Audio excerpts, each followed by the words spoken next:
तेज बारिश में तोता और कबूतर जंगल में भोजन की खोज में निकले हुए थे।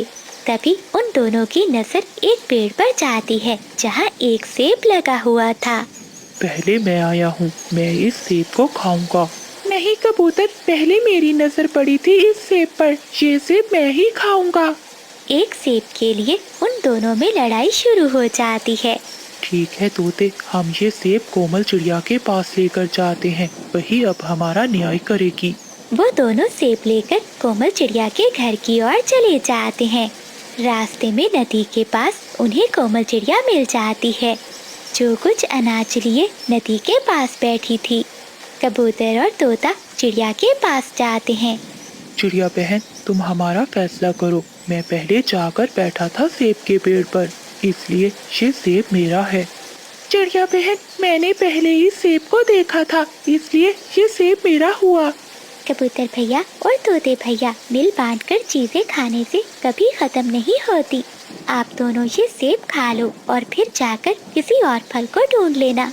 कबूतर तो मान जाता है। ठीक है चिड़िया बहन, मैं आता सेब लेने के लिए तैयार हूँ। लेकिन तोता नहीं मानता। नहीं चिड़िया, मुझे ये फैसला मंजूर नहीं है। इतने में वहाँ बिजली का भी आ जाती है। अरे अरे पक्षियों, इतनी तेज बारिश में यहाँ सब बैठे क्या कर रहे हो?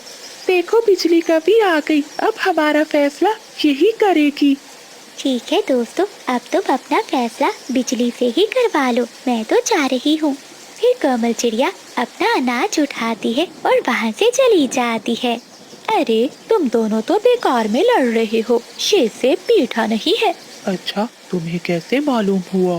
कबूतर भैया, मैंने इसकी खुशबू से ही पहचान लिया है। तुम रुको, मैं अभी इसे खाकर देखती हूँ। चिड़िया भी अपनी चोंच से सेब तोड़ती है और खाना शुरू करती है।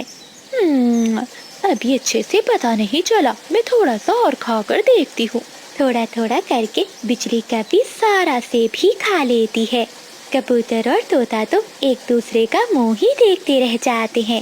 देखो दोस्तों, अगर कोई फल मिले तो मेरे पास ले आना, मैं तुम दोनों का फैसला अच्छे से कर दूंगी। ऐसा कहते हुए बिजली कभी वहाँ से चली जाती है। फिर तोता और कबूतर भी अपने अपने घरों को चले जाते हैं। शाम होने के बाद बारिश रुक जाती है। तोता अपने घर से निकलता है और चिड़िया के पास जाता है।